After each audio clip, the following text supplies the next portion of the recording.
All right, welcome everybody. Thank you for being here. I want to go over a few things before we get started. We're going to stop at about 45 minutes to answer any questions, and then we'll do some at the end. We will be sending out the slides of the PowerPoint to all attendees, and we are recording it, and so it will be available to you on YouTube, so you can watch it at any time without, uh, it will not be offered with CE, and then it'll be on the Oregon Realtors website where you can, for a small fee, you can get CE, so this might be a good class for others in your real estate firm, etc. Um, I'm being assisted by the great Katie and Erica with the Oregon Realtors staff, and I am broadcasting from the Oregon Realtors headquarters, which is a privilege. I will be sharing personal information during this presentation, not not trying to show off, but I always believed in learning from someone who's done it, and so and through personal experience, I think it makes my information more relevant. So with that, let's get rocking and rolling. I do anticipate taking all the 90 minutes today, and so thank you again for attending. So couple mentions uh, in your when you get the slides. This is a hot link there, so you can go directly to the online version of my Raccoon on My Leg book. I'll be referring to some things during the presentation. I'd highly recommend you get it and read it, and anything that's practical you can add to your standard of practice. The book is free. You can forward it. You can use it for education in your firm. So it is there for you to utilize. The other thing is, we're going to be talking about a property I recently purchased in Memphis, Tennessee through Mid-South Home Buyers. And after I did so, they said, well, John, if you refer us anybody, we'll give you $1,000 referral fee. And I said, well, I'm not really interested in referring anything for a personal benefit. So they changed the offer. So if you end up, all you have to do is mention my name. And if you end up doing business with them, they'll give you $500 credit and $500 donation to the Oregon Home Foundation. Do your due diligence, but that offers for you. So the other thing I'm going to disclose, I am not a CPA. I'm not a tax planner. I'm not an investment advisor. I'm definitely not an estate attorney. And I'm not providing investment advice to you for compensation. Um, I'm sharing what I know from my personal experience, and you need to research what's best for you. There's my disclaimer. And the other thing I should let you know, I'm not living with another real estate investor. One of the things when you're looking into getting into investing, you want to, and you have a partner, you need to gauge the uh, the desire on the other side. So my wife has kind of tolerated it because it's been my profession. But I'll share a story that illustrates this. A couple weeks ago, it was Saturday morning, just waking up, and I'd been online checking out something. And just when my wife opened her eyes, I turned to her. I said, Deb, I've got this great news. And she said, what is it? And I said, well, based on my calculation of the RMD requirements, I have enough money in my 401k to not have to sell one of the properties in my holdings until I'm 80 years old. And so I got the earliest recorded eye roll in the day. So I was way ahead. But so what does that mean? What's an RMD? Required minimum distribution. And so I looked up when I'm 73, the factor that comes out from the IRS is 26.5. So 100 divided by 26.5 is 3.77, which is 3.77% of my entire retirement accounts value I need to withdraw during that year. So we should know what an RMD is.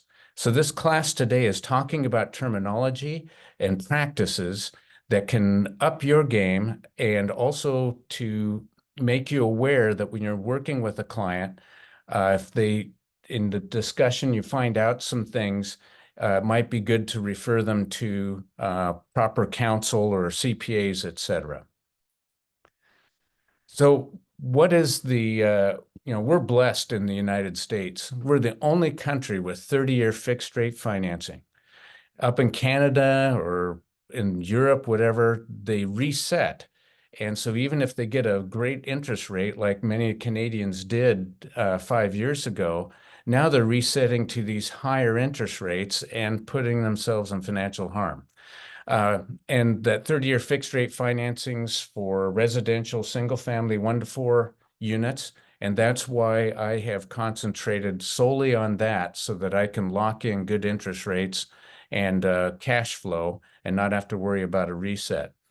However, as I'm going to demonstrate later, our positive cash flow is diminishing as time because assets are growing up faster than income. So there was an article that came out on February 15th, what asked people what they think it takes to be in the middle class. And so these are the top 6 answers on the board there: secure job, ability to save, ability to afford an emergency, ability to pay all bills, having health insurance, and ability to retire comfortably.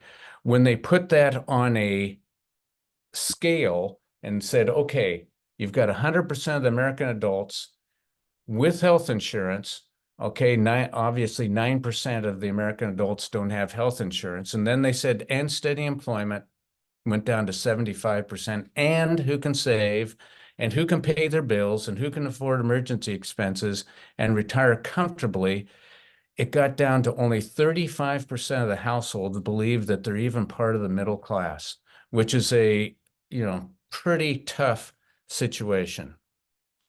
So the Northwest Mutual came out with a progress study in April 2nd. And so they determined that the funds needed to comfortably retire is 1.46 million. And that's up 15% from last year.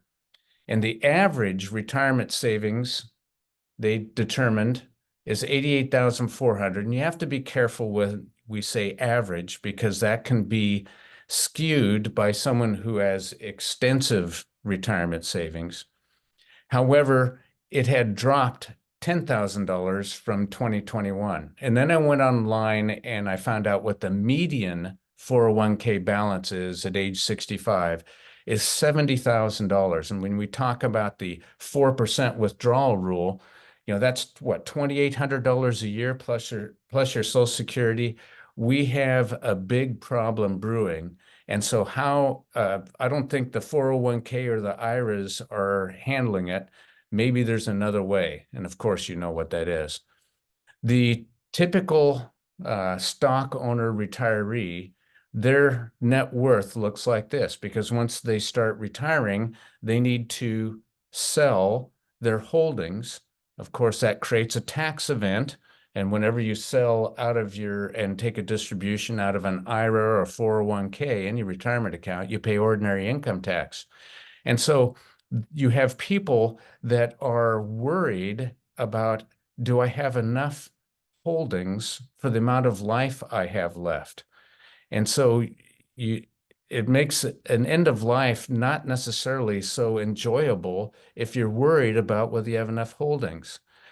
Real estate investors are completely different, because when you become financially free, you live off the cash flow, but you're never selling, you're never touching the principal.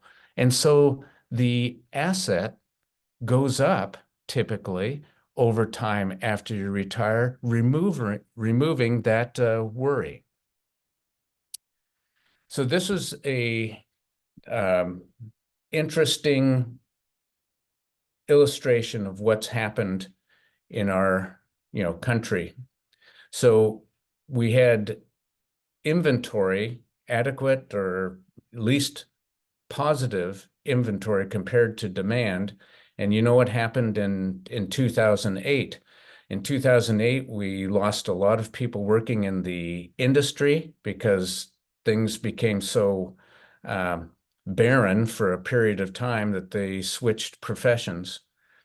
But also lenders stopped lending. And so we had this desert period that has never recovered. And so you can see beginning in the second quarter of 2014, where we have a negative accumulation of undersupply of housing. This is something, of course, we're all aware of. The question is, it is increasing, it's not decreasing. And so as far as investing, when you're looking at whether you want to invest in real estate or not, it makes sense to be investing in something that's becoming more scarce than something that's becoming more abundant.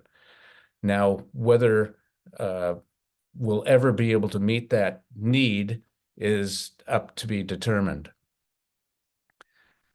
So if you're looking and considering about investing in real estate, the first book you've got to read came out in 1997, the most popular, the most published, or the most read finance book in history, Rich Dad, Poor Dad.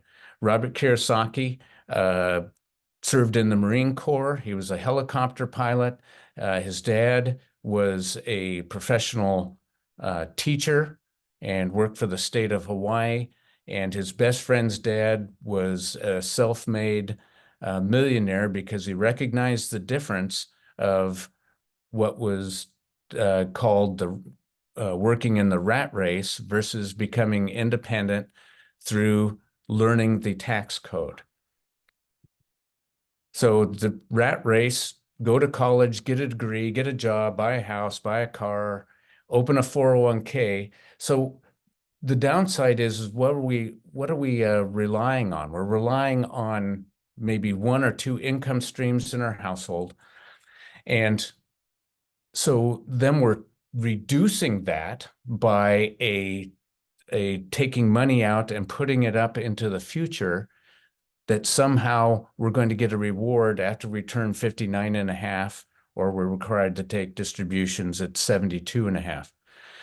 So, but you never get ahead when you're running with the herd. And so Cash Flow Quadrant came out a few years later and gives us the why real estate is such a great investment to consider. And the four quadrants is the upper left. We have the employee has a job. The lower left is self-employed, which most of you are. You pay the highest tax rates of any of the four quadrants because you're paying both sides of the self-employment tax. The upper right is a business. This would be a large business where you're earning income off the employees. In other words, employees are working and you're making a profit. And then the bottom is the real estate investor. And so if it's structured correctly, the real estate investor can pay little or no tax. And we'll talk a little bit about that. So the object that the rich dad concluded was, if I can get my activities from the left-hand side of the quadrant to the right-hand side, I'll be able to build my wealth more quickly and become more financially secure. So what are we as real estate agents? You know, we have no pension. We have no protection from long-term disability unless you pay for it. And if you're unable to work, you're unable to support yourself. That's pretty risky. And so let's talk a little bit about the 7 money myths. Now, this is a book by Keith Weinhold, who does the Get Rich Education podcast. Short book, but I'll give you the seven money myths. Is we're always taught to live below your means. And so we're taught to diminish our life by putting money away into a 401k or an IRA, handing it off to someone else. Instead, maybe what we should be doing during our life is expanding our means. We have only one life. Why should we be diminishing anything? We should be taking action to expand our means.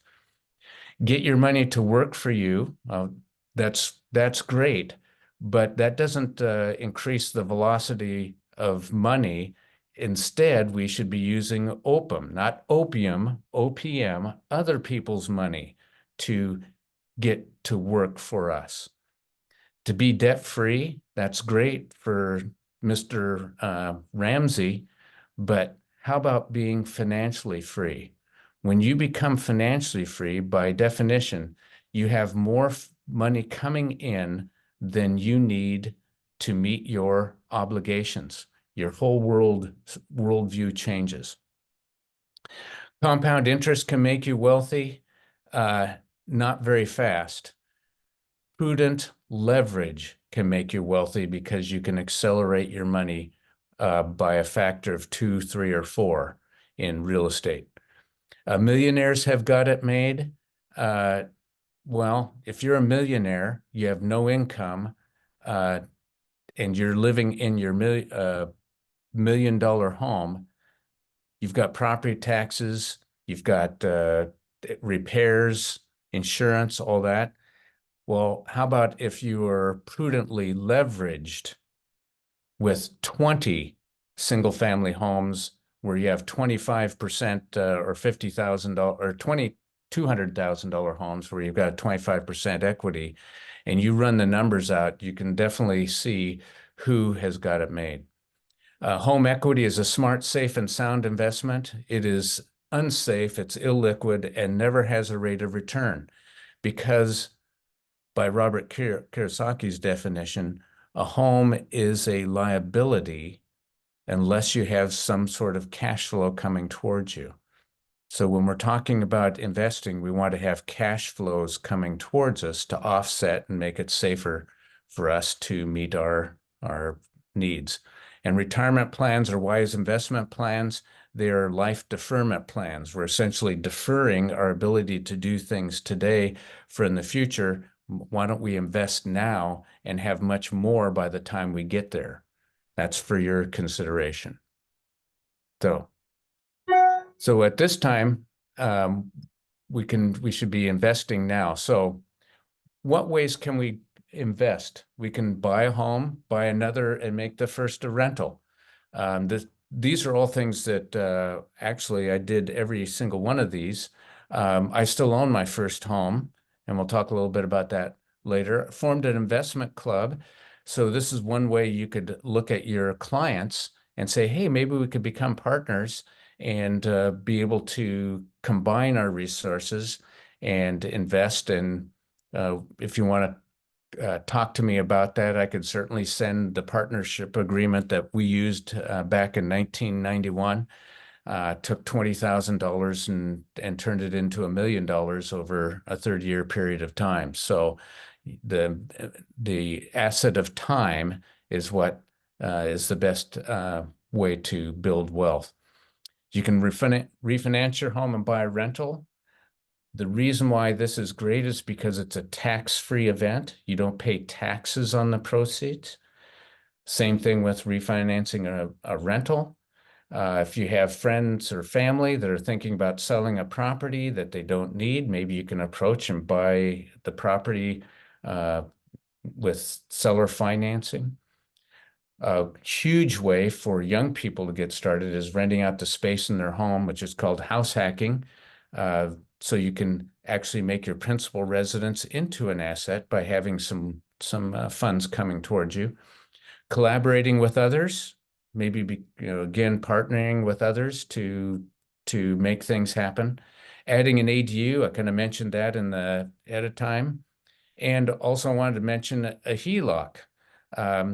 And is a HELOC deductible? And the answer is yes, it is if it's used specifically for investment purposes. If it's used for buying cars and boats and ski mobiles or whatever, no, it's not. But if you use it for repairs on homes, etc., it is deductible. In fact, my wife and I do that. So there's a I did a search online of buying strategies, and we have to be careful with some of these because it probably comes from folks that may not be totally educated on the difference. So let me illustrate. So buying a rental property and holding it to earn income, you bet, that's great. You have all the benefits, the tax benefits of investing. Investing in a real estate investment trust, REIT, doesn't provide all the benefits of real estate ownership that the government offers to you. Same thing with ETFs and mutual funds. Online platforms using websites and apps that if you're connecting where you are the actual owner, yeah, sure. If not, the answer is no. House flipping is considered ordinary income. It's called your trade, so you pay ordinary income tax on that. Same thing with wholesaling. The BRRRR strategy, buying, rehabbing, renting, refinancing, and repeating, is definitely a great way to go to buy a property that might need work. You can live in it and fix it up, or you can buy it, fix it up, rent it out, etc. That's a good move. And house hacking, we talked before. Another way is most people that are listening today don't realize that they already have the ability to get invested in real estate. I own a QRP, Qualified Retirement Program account. And so if you Google Damian Lupo and QRP, you can read more about it. But this is checkbook control. So in other words, you roll over funds from an IRA or 401k. You control the checkbook. You're not paying someone else to manage your funds. And you can contribute up to 66,000 per year. You can buy gold, silver, all these things, totally flexible. You can also get a loan of up to $50,000 or 50% of your account value, whichever is less. And so that's where you could loan yourself $50,000, use that as a down payment so that property is in your own personal name, so you get the depreciation benefit there. And so, but you have an obligation to pay that loan back over 5 years. So check that out. And so we're going to talk about things that you may not realize. Each of us have the ability to get up to 10 Fannie or Freddie loans. Those are the best interest rate loans. But if you have a partner, you could get up to 20 loans. But sometimes if you don't have the ability to qualify, or if you have more than you've used up your 10 golden tickets, as they talk about, a debt service coverage ratio loan is a possibility. So this is where, okay, maybe my ratios don't work, but I've located a property where the net operating income leaves me enough left after expenses to cover the debt service, then I can get a loan based on the property's ability to create income, not necessarily my income. So these are easier to get. They are non-qualifying, excuse me, they're non-conforming loans. So their interest rates are going to be higher, but it's still an option. And so this is a type of loan you should talk to your favorite lender about and have that in your quiver of options. One of the things about Oregon is we need to know what the climate is like for real estate investors. We have a couple drawbacks here in Oregon, and one is we have one of the highest estate taxes in the nation, actually the 49th worst, where for any estate over $1 million, we have an estate tax. And for estates over $9.5 million, then the marginal tax is 16% on top of that. So this has discouraged a lot of people from investing in Oregon. But one of the facts that you need to realize when you're talking to a client, especially if they're from out of state, is if they place their properties in LLCs and remain a resident outside the state, then their holdings will not be subject to the estate tax. So you want to make sure you send them off to their CPA and their estate planners to so if they can go ahead and invest in the state of Oregon, which you won't mind if you end up selling them some good properties. Also, Oregon is one of the 4 states that have a clawback provision. Many of our real estate agents in Oregon do not know this, and this is something we've got to know as a membership. By clawback, that means if, let's say, for instance, we have someone from California who has an investment property. And so they do a 1031 exchange out of California and they buy a property in Oregon, and then wink, wink, nod, nod, they're buying their future principal residence, but they're going to rent it out for a year or two. And then they move from California, move into the property, and then they come to sell that sometime in the future. Well, they will not be able to do a 1031 exchange since they've converted to a principal residence. They would be subject to California clawing back the tax on the depreciation recapture and capital gains when they sold out of California. Same thing if you do a 1031 exchange out of Oregon, you're going to be subject to the clawback provision.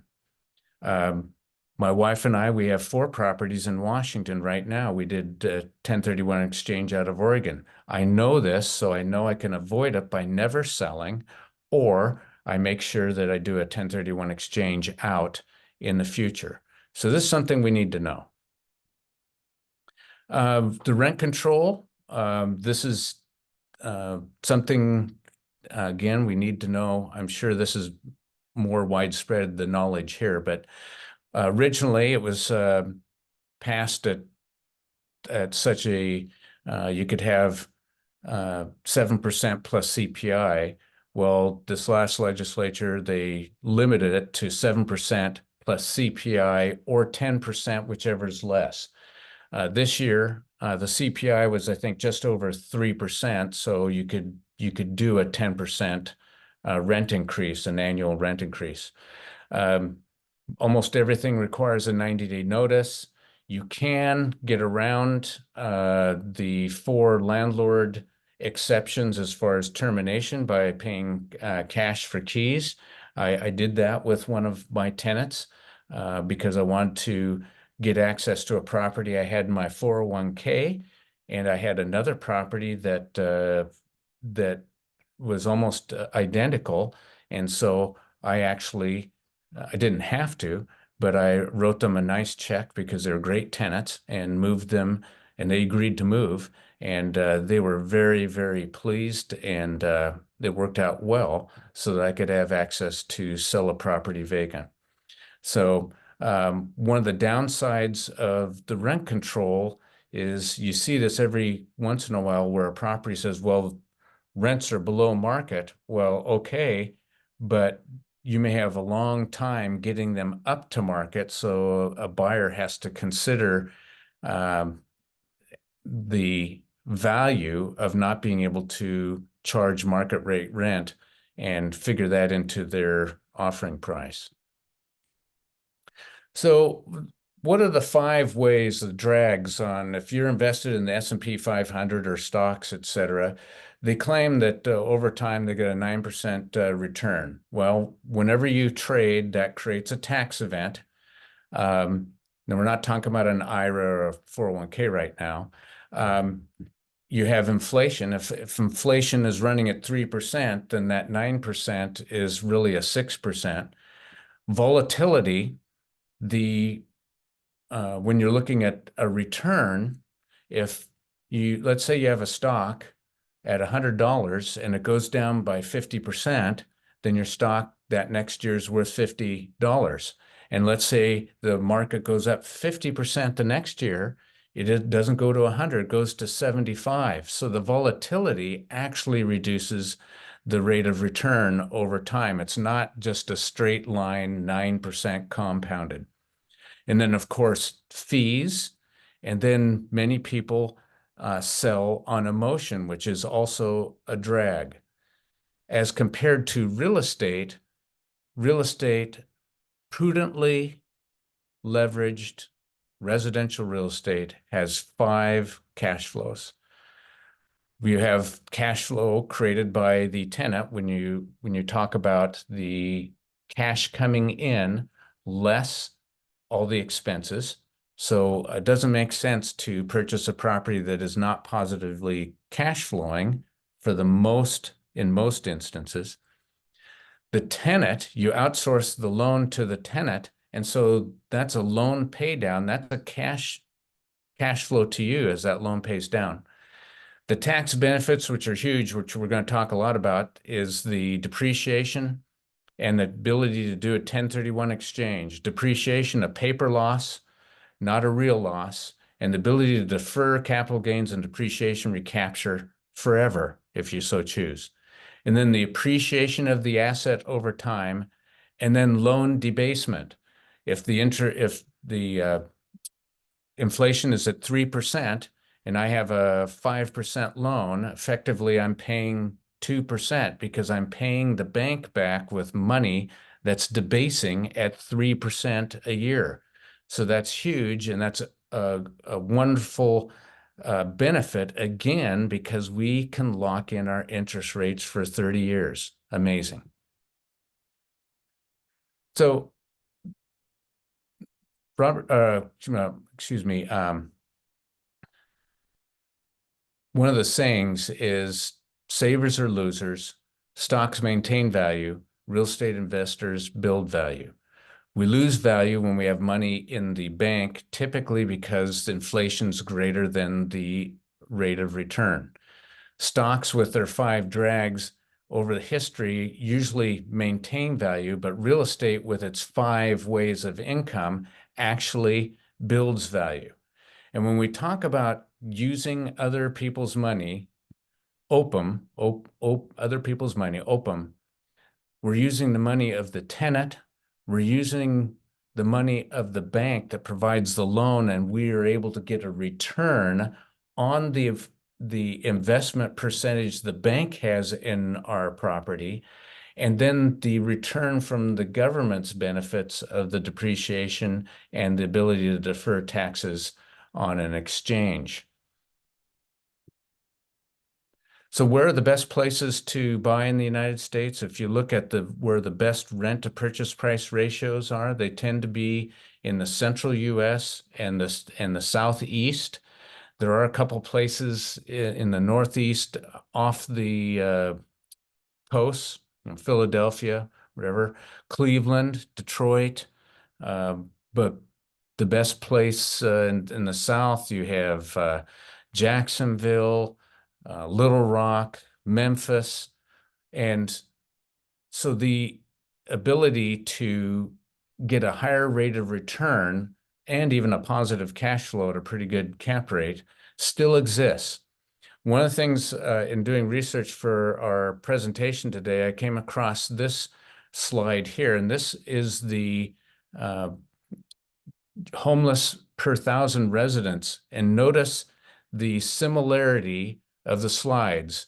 You can see the lowest priced, most best markets are in the Midwest and South, and the higher price are on the coasts.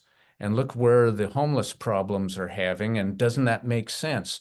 So when you have a market that is meeting their housing supply or is low cost, you have less homeless. So it's something that our leaders should aspire to be doing, which is increasing supply in order to help house people. So this is a property that I purchased in Memphis, Tennessee, a few months back. And so we're going to do an analysis on it, which illustrates the point that we made before. So in the online, you've got the rental property calculator. And so I've put in all the numbers that you need to be aware of in order for it to calculate gives us some feedback. It's a free calculator, so you can use it when you're comparing one property with another. So this property, 115,000, I paid cash for this property because it's still in my 401k. But let's assume that we're doing a 75% conventional loan, assuming 7% interest. The property tax, only $454, insurance, repairs, inflation. The reason why you put inflation in there is so that what are the rents going to inflate? The costs of repairs and other costs are going to inflate over a period. So it calculates all that. The rent, the property management, the vacancy rate, closing costs, a 15-year hold. You have to put in a sale date in order for it to calculate the numbers. It just can't go on forever. And so all those numbers you click in, and you've got a cap rate of 7.95%. And I know you don't usually do this on single families, but the reason why I wanted to illustrate this is even at 7% interest, the property has a higher cap rate than the interest. So that means it is it's a pretty good numbers, something that's going to be much more difficult to achieve in Oregon. But then if we look at the 5 different cash flows, the cash flow comes out, the loan pay down that's outsourced to the tenant, the appreciation on the property based on our inflation rate we assumed, the depreciation tax savings, and I'll show a little bit how to calculate that in a little bit, and the loan debasement again. So you add all those up by the down payment and the closing costs, and you get a 39% rate of return. So now you can see how investing in real estate prudently, okay, can accelerate your building of wealth over time. So far in our presentation, we've talked about who we can buy from, turnkey providers in Memphis, etc. What should we purchase? Okay. Where we should buy, Midwest and South. Why we should purchase, the tax benefits, unsurpassed wealth building, hedge against inflation, and how we can buy. Hey, I've already told you in the prior slides, okay? So now we're going to concentrate on tools that we should know. This is from 2013 when in cleaning out a property that was left a disaster by a tenant, I pulled out from a dark wall a petrified possum with my bare hand. So I'm still laughing about it here 10 years later. So what are the best websites or, excuse me, podcasts that you should be listening to?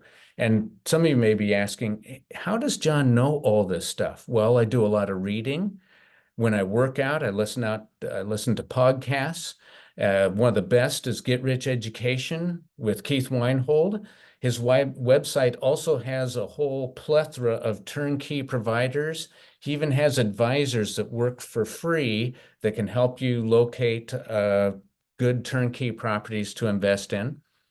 Real Estate Strategies with Ken McElroy. He's a multifamily expert and syndicator, and he has great insight as to what the future of the marketplace is. One of the things that we're seeing right now is a softness in rental increases, and that's because we have a whole bunch of multifamily units coming on the market right now that were started back in 2020. It usually takes 2 or 3 years to bring those projects online. So we're going to have softness in it for about a year, and then we're going to have a desert of development because no one's building right now with these higher interest rates. And so rents are going to be soft right now, but then they'll be raising up probably in the next year and a half. The real estate guys, they've been on the market, they've been on for 28 years. Great, varied subject matter. one that I've been really enjoying, the Tax Smart Real Estate Investors. These guys are CPAs, so we're learning about exchanges, why real estate shouldn't be in S corps, things like that. Great information that you can listen to and learn while you're working out or walking.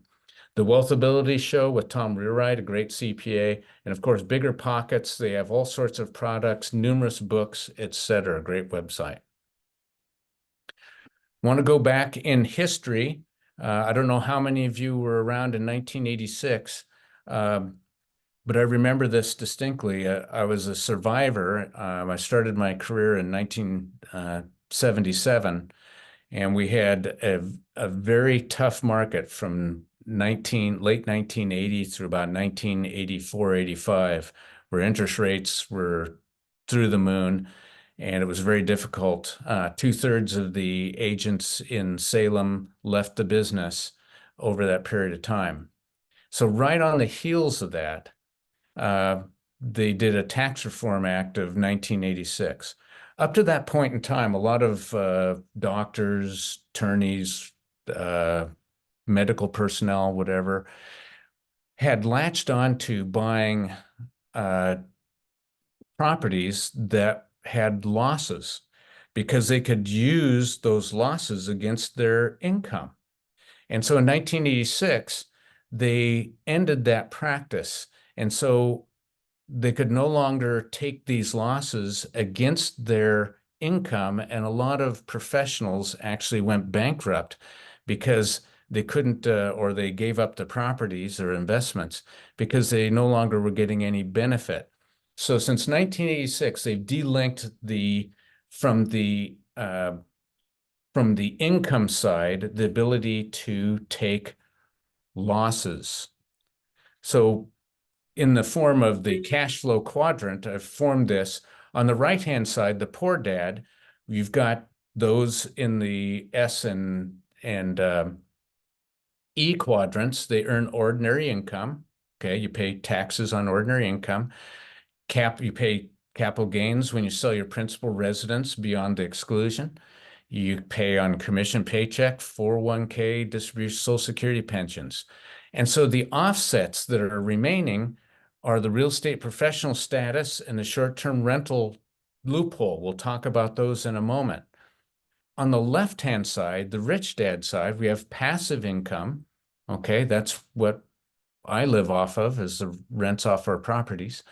Capital gains, okay, we pay taxes on that. Rents, dividends, and the offsets are capital losses, depreciation, and 1031 exchange. So we're going to come back to that in a minute. So we should all know what real estate professional status is. That doesn't mean just because you have a real estate license that you're a real estate professional status as part of the IRS definition. So you must engage in real estate professional activity at least 750 hours annually. That's effectively like 3 hours of your 8-hour day. And you must devote over 40 or 50% of your personal service time to be real property in the business. So someone who's a dentist cannot usually qualify if they're working 2,000 hours as a dentist and they work 750 hours in their business. They're working more than 50% as a dentist. So that's why real estate professionals have the greatest opportunity to take advantage of this. However, it's my understanding that those 750 hours have to be within a real estate investing business. So you need to talk to your CPA and get a clear definition of what they would say, what they could defend in case you get audited. And you need to have highly recommended you have a log book to show that you're doing a 750 hours. If you qualify, then you are able to take passive losses against your ordinary income. So this is one of those exceptions. Now you might think, well, John, are you doing this? And the answer is no, and that's because I have passive income. I don't lose money on my rentals. I have positive income, so this doesn't really benefit me, but it could benefit you. So this is one thing you need to check out. The other is the short-term rental tax loophole. Every real estate agent that's dealing with someone that's going to be doing Airbnb or something like that should know this. The eligibility, if the property owner does not meet the real estate professional status, which most of them won't, and your your guest stays average 7 days or less, and the services provided are something like a hotel would survive, cleaning, meals, etc., little soaps and shampoos. It allows you to offset non-passive losses. In other words, you wouldn't be able to do your depreciation. But let's say you're losing money after expenses, you can write that off against your ordinary income. This is huge. This is huge.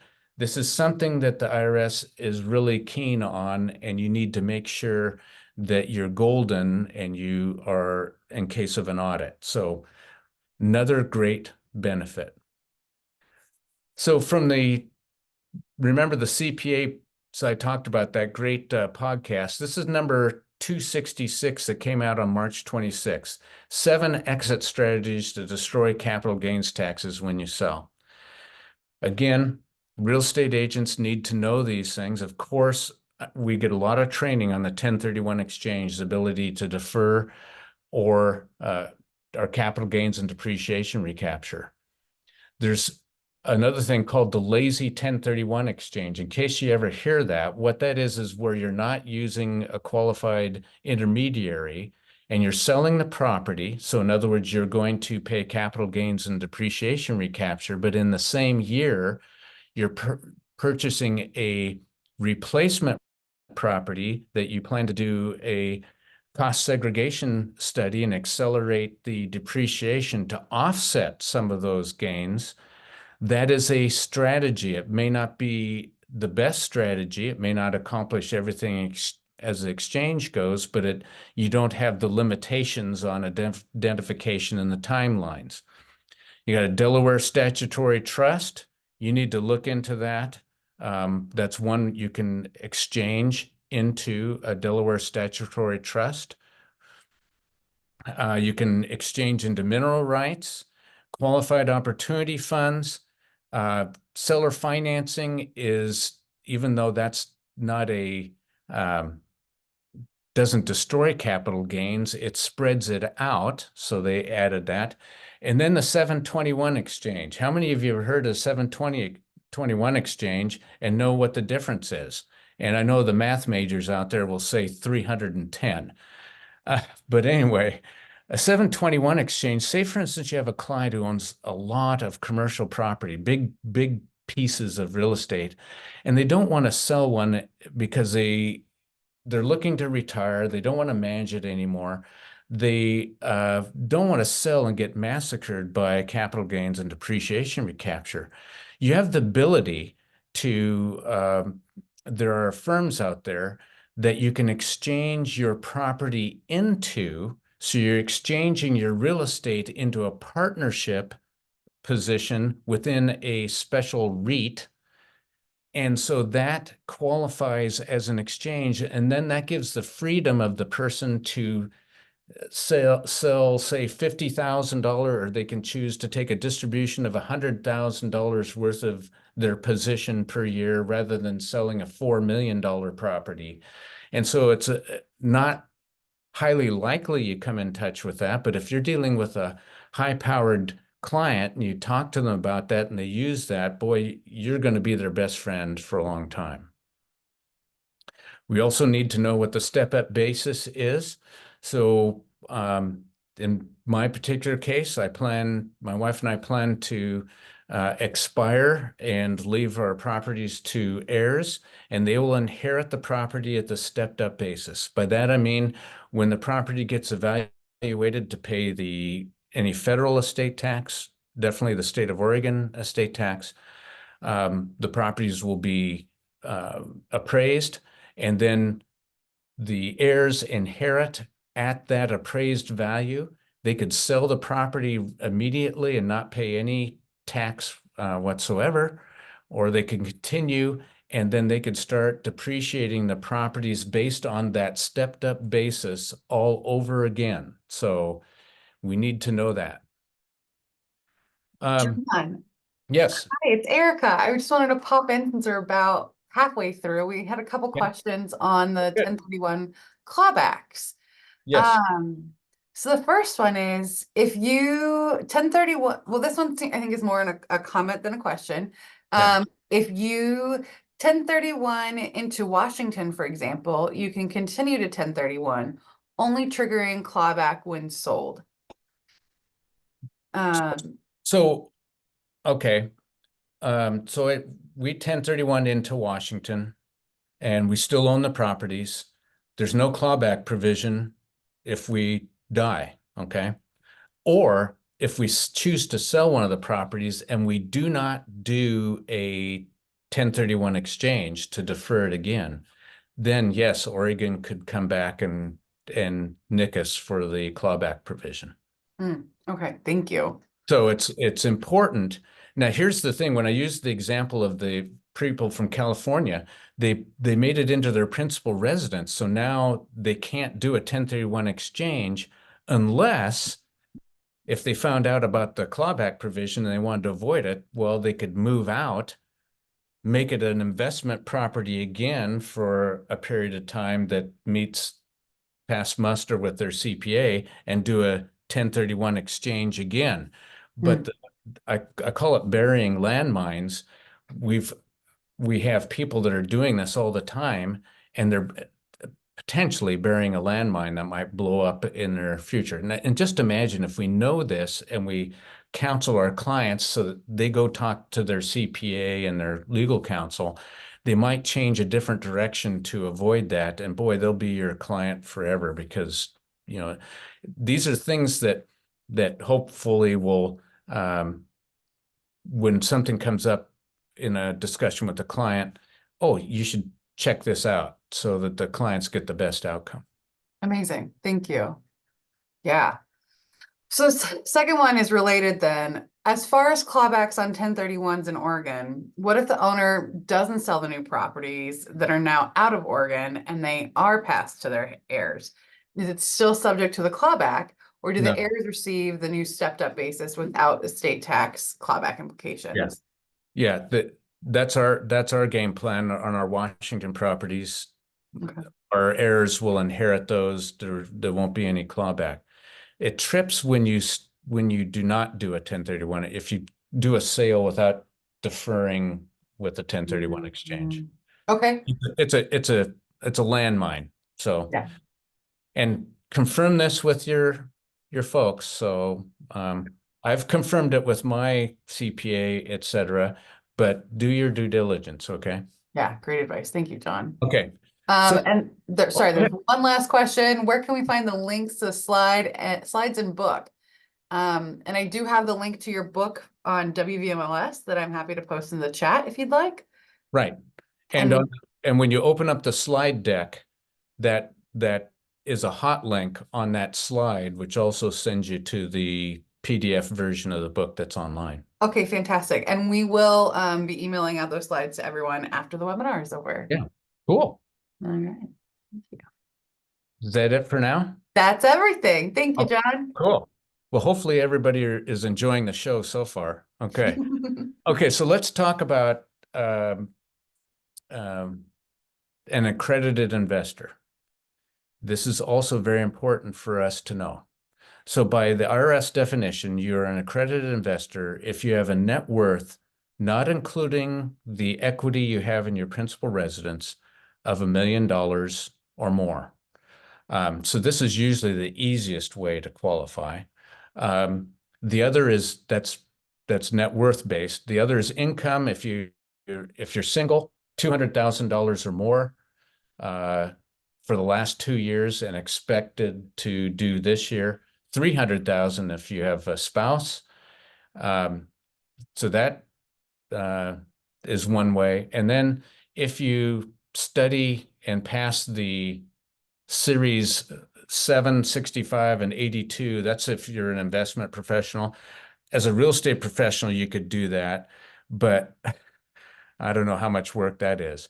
So this also, so why would you do this? It opens up a whole bunch of syndications and opportunities to essentially purchase depreciation to offset ordinary or capital gains taxes. And we'll talk a little bit about that in a minute.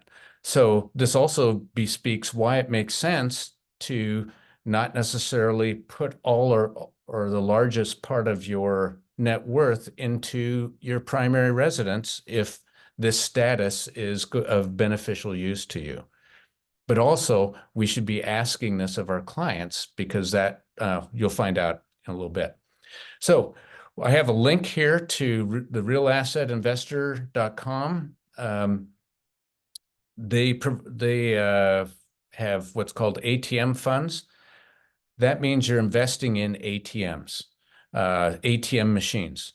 Most ATM machines are not owned by the bank. The bank pays fees to syndications that own the ATM machines.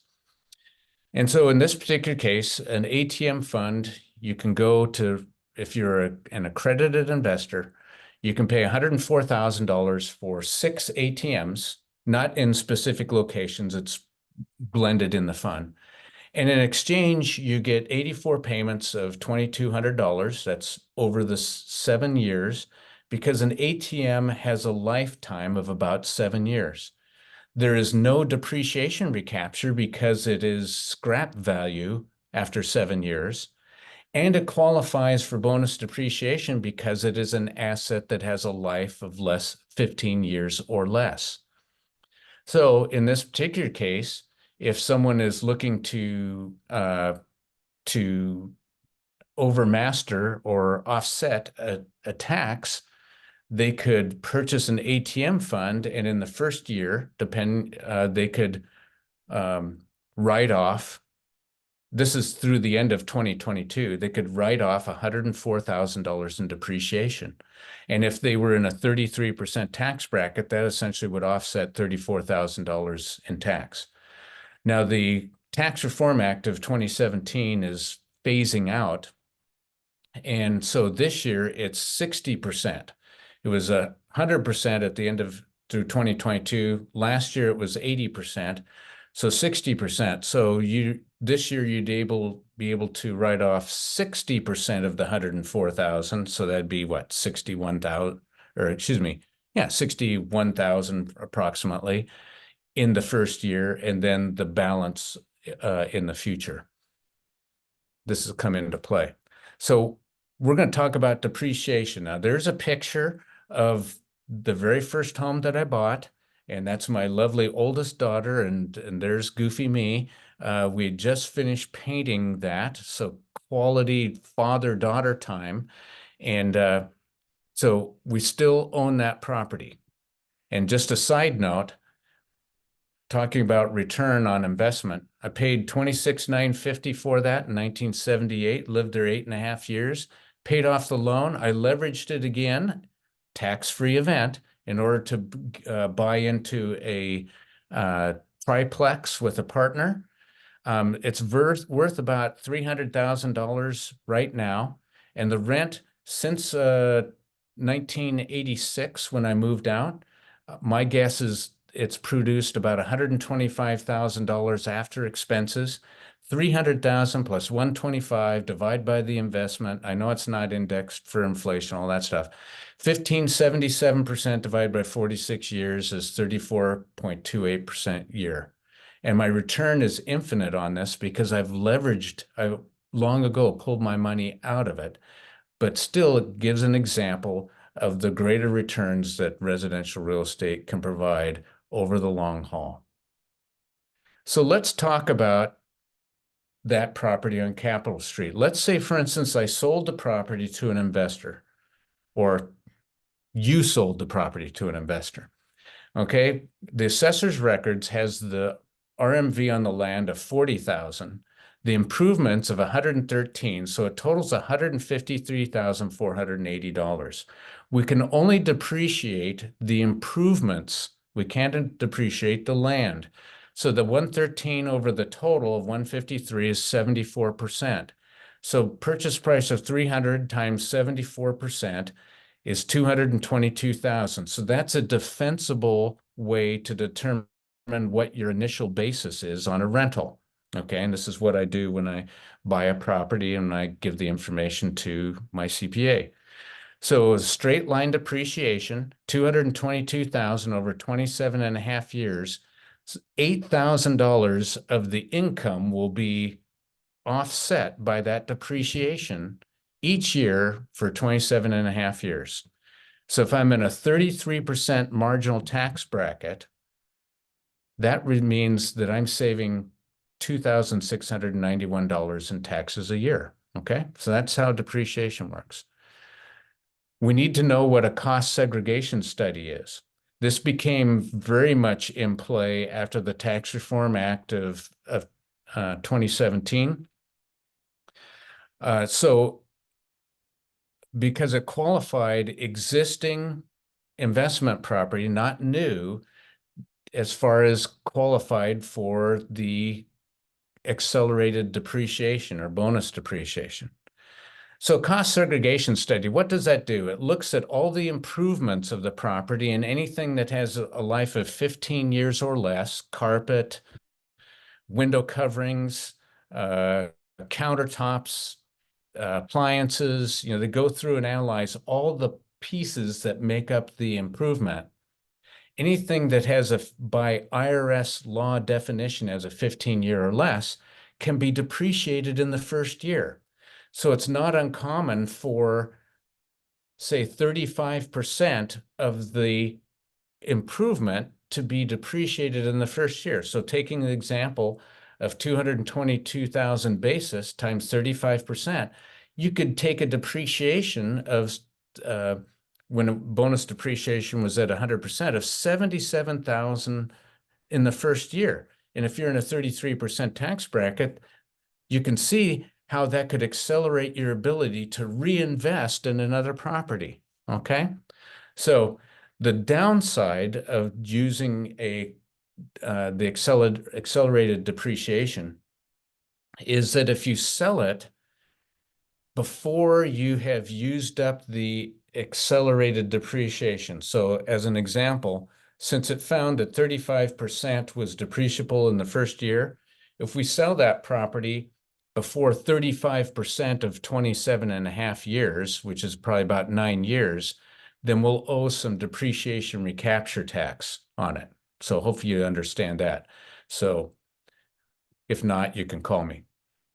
Okay, so right now, going through the Congress, it's passed the Congress, the Tax Relief for Americans, Families, and Workers Act of 2024. It's passed Congress, it's in the Senate right now, and if enacted, now it has support from both parties and the administration, it's my understanding, but who knows what's going on, it's election year. It extends the child tax credit through 2025. And it reinstates the bonus depreciation from 80% retroactive to 100% for 2023 and 2024 and 2025, 100% bonus depreciation. So if this gets enacted, it's going to be a huge opportunity for the next 2 years to get in and invest and maybe do cost segregation studies or buy ATM funds, et cetera, to offset taxes. Okay. So this one here, this is from my Schedule E, just to illustrate depreciation. You see all these numbers there, you're probably getting dizzy, but each one of those sets of numbers is each one of our properties. There's 25 properties there. My wife and I own 28 properties. 3 properties are in my 401k. So when a property is within your 401k, you don't declare income, but you don't get to deduct expenses and you don't get depreciation. So then it's just like a non-entity. the money just, any money it generates goes back into my QRP account, my holding account. So here you can see where we have the first one, $3,936. And that was after all the income, less the expenses, less depreciation. You can see a couple big ones there. 30,219. That was a property up in Spokane where we discovered, after I purchased the property, for years, water had been backing up on up underneath the metal roof from the patio cover and running down the inside of the wall, and had manifested itself with mold coming through the wall. Okay, so we open up the wall and said, oh, for crying out loud. And I've got to take care of the health of the tenant, of course. So we had to do that. Then we had to replace the patio cover, and the patio was crumbling. So we had to pour a new patio. And then in my due diligence, since we were checking everything else out, we found out that the downstairs bathroom, the shower was plumbed directly into the sewer line. There was no elbow in there, which was so sewer gases. So we had to strip out the bathroom. So a nice little investment there of a negative $30,000. So that happens, sometimes but the tenants are great tenants. They're never going to move. So, but anyway, what we illustrate here, we have, when you add all those numbers together, this is what happens on your tax return. You add all those numbers and the result is $10,691. So it ended up positive, but the depreciation on all those properties were 86,000. So in effect, we had income of $97,000 last year, but we're paying taxes only on $10,600. Do you understand now the benefit of the depreciation? I hope so. Okay, long explanation there. Harvard MBA class and the group of investors. I've told this story before. I believe it's true, but it makes for a good story anyway.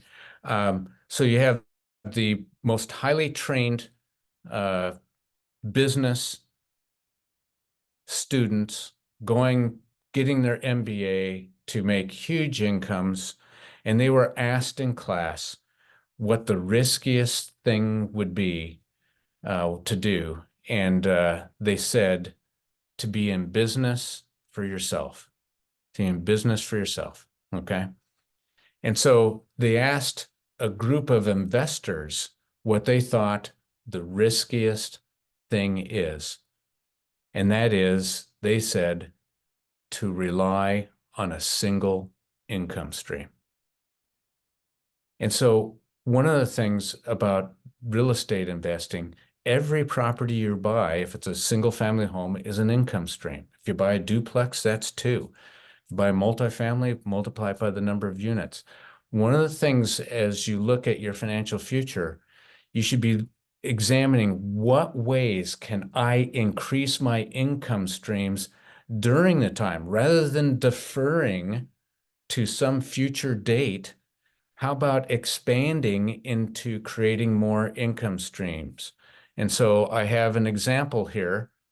This is my wife and I. We have 28 properties. One of them's a duplex, one's a fourplex. We have 32 doors. We sold the business. So when you're looking at finishing up your career, just don't quit.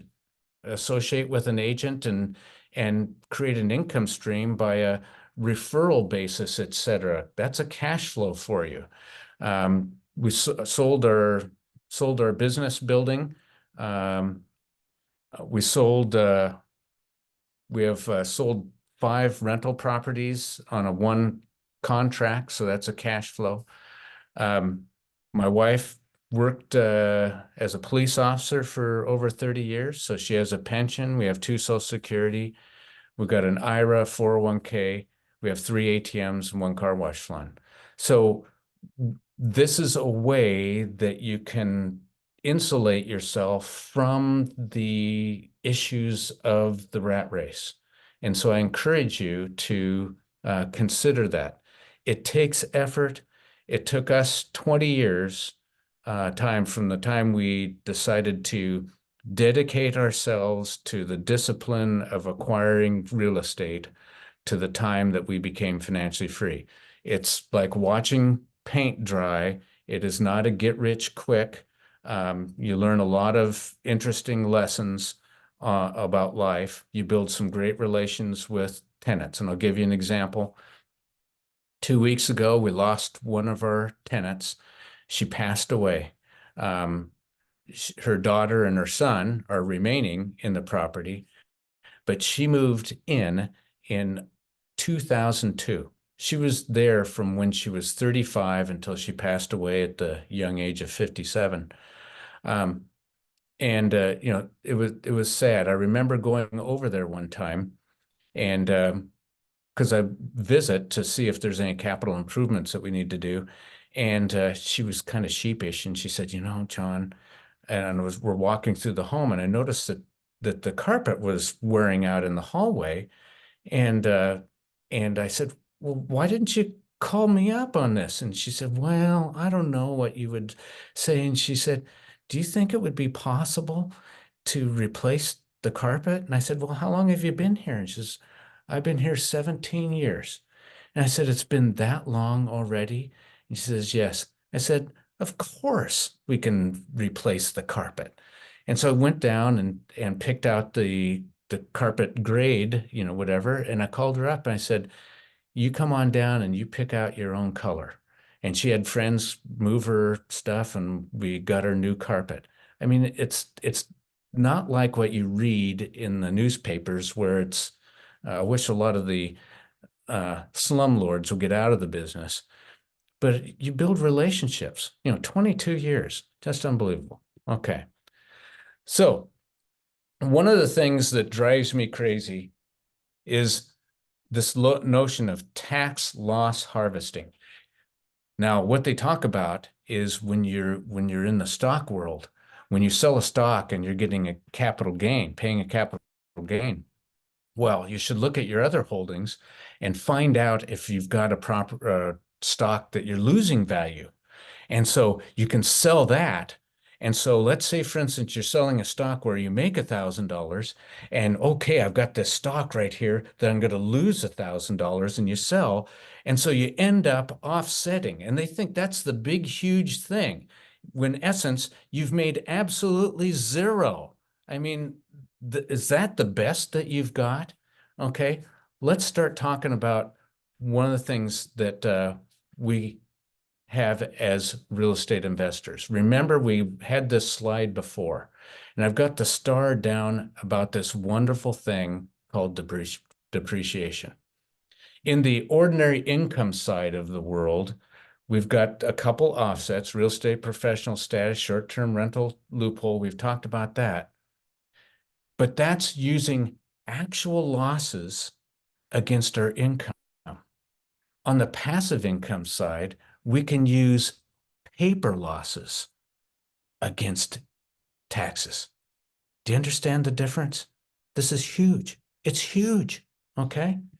So going back to the ATM examples, if any of you've listened to me before, I gave this example where when we did the 1031 exchange in 2019, we sold 3 properties in Oregon, bought 4 in Washington. Well, you have to fix up the properties before you sell them, and you have to fix them up after you buy them to re-rent them. So we sold a property not doing a 1031 exchange. And I learned through Get Rich Education when Dave Zook from Real Asset Investors came on about the ATMs in that year. And I bought a ATM because my CPA we called up, did our due diligence, and he said, well, the sale of this property, you're going to have capital gains and depreciation of about $40,000. And I said, oh God, I don't want to pay that if I don't have to. And so I was reading books, and in November of that year, I listened to a podcast, And I learned about ATMs. We did our due diligence and we bought one of the ATMs.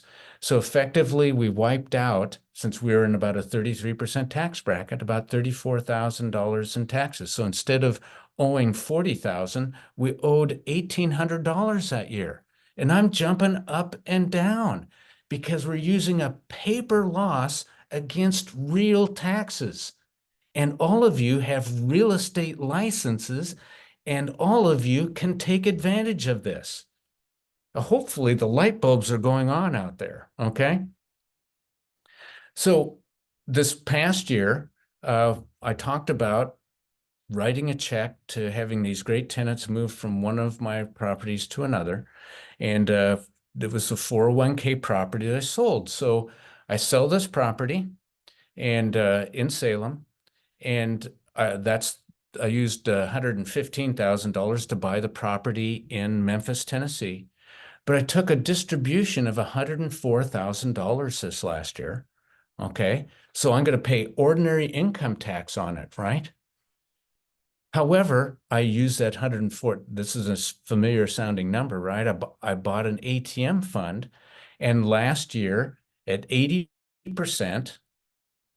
but 80% bonus depreciation. So I took $81,000 off against my passive income on this side from my rentals income over expenses. That's reducing the tax that I'm going to pay on this side, which is going to offset the tax I'm paying on that side. Light bulbsville out there, okay? So you have the ability, when you have passive income, you can only do this when you're investing in real estate or another business where you have passive income, okay? So let's talk about, let's say, John, that's great, all well and good. You can invest on, that's great, but that isn't my cup of tea.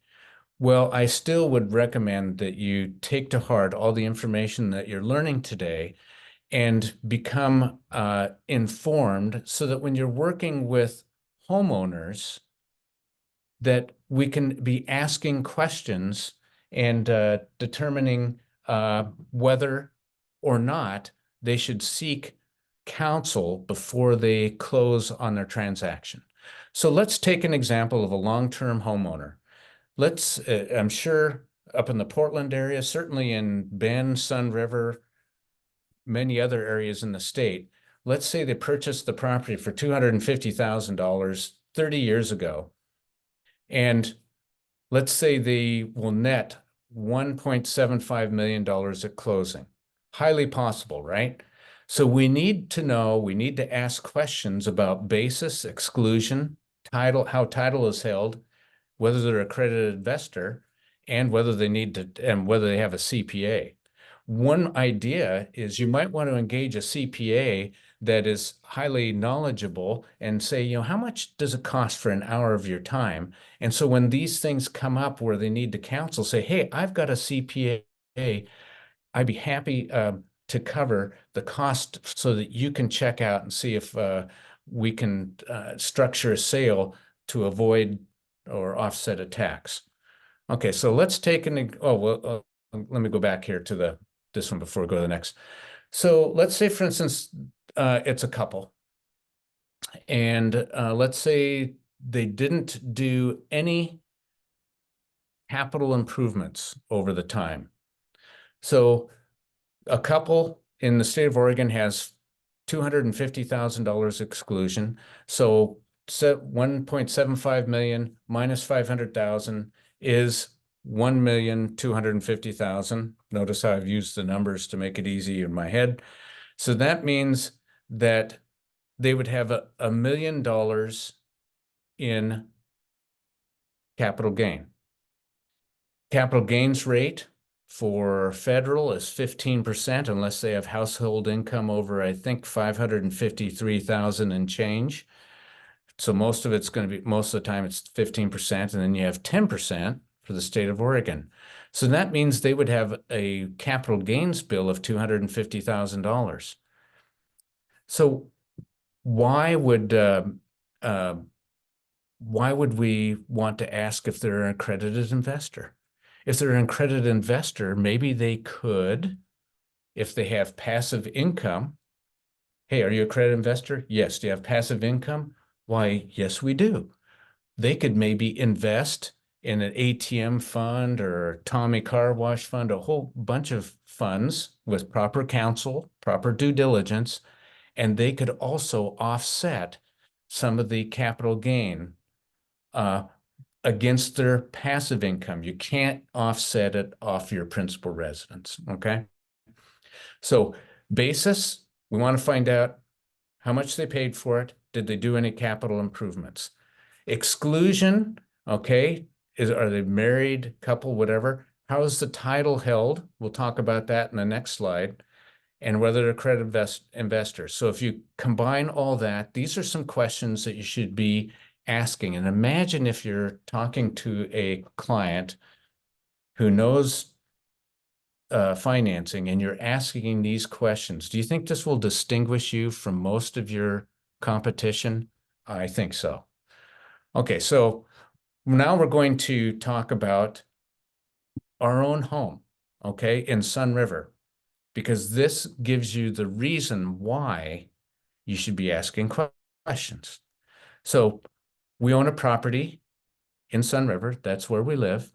If you go on Dial, which is the county assessor, you'll see that the purchase price was $400,000 back in 2010. And so the title's in the Deborah Baker Living Trust. So one of the questions you should ask is, okay, who owns the trust? And well, in this particular case, Deborah Baker owns the trust. John Baker doesn't own the trust. In other words, with a 30-day notice, I could be kicked out because I'm a tenant in her house. You have to understand some people do things for estate planning purposes, which work against tax purposes. So in this particular case, by asking that question, you could say, whoa, you should talk to your attorney and say, maybe you want to add John Baker's name onto the title so you both get the exclusion. And then the purchase price of $400,000. How did you come into title, Mrs. Baker? Well, my mother purchased the property in 1999, and she's being a product of the Great Depression, thought of the great old-time idea when she bought it to add her daughters onto title at that point in time. So what happened in 2010 would be your next question. Oh, well, my mother and my two sisters quit-claimed out, leaving me in title, and we paid $400,000 for it in 2010. So the basis isn't $400,000 of what we paid in 2010. It's what her mother paid for it in 1999, which was $300,000. Okay? And so let's say the property is worth $1.3 million. So the basis is $300,000. We added a fourth bedroom and a library costing about $200,000 on the improvements. So you should ask, hey, did you do any capital improvements? So that totals $500,000.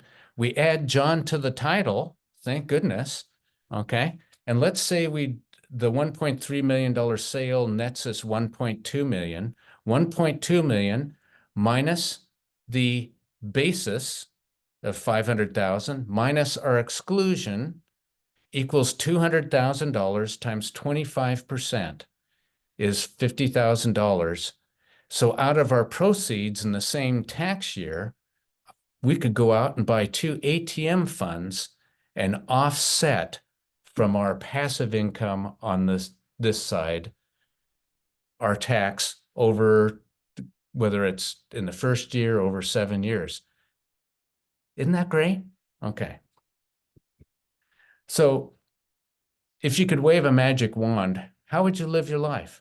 It's about freedom and to find meaning. This is a picture of me just almost 2 years ago at Finisterre. I hiked El Camino de Santiago clear across Spain and saw the remains of St. James and the cathedral there and walked 3 additional days to the sea. In 4 weeks, I'm going back over there and I'm hiking Camino Portugues from Lisbon to Santiago, thinking about for every day, meeting people from all over the world, considering what a wonderful life I've had and what financial freedom has made us and had the ability to do. So I just finished a book. I read all sorts of books about real estate investing, and here's a real estate agent out of California who's written his own book. And at the very end, I'm going to read this. Life is about doing what you want to do when you want to do it. Real estate can create exactly this, a life that has no limits by time and money, a life worth living. So that concludes my presentation. Write down my cell phone number, my email address. If you want to talk to me about your own real estate investing journey, I'm talking to a couple out of Colorado right now, out of Bend now. No, this is for no compensation. Just it's my give back for the wonderful career that I've had. So with that, if we can go to Katie or Erica, we can go to questions and we can wrap this up.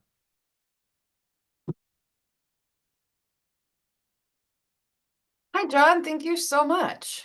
Yeah.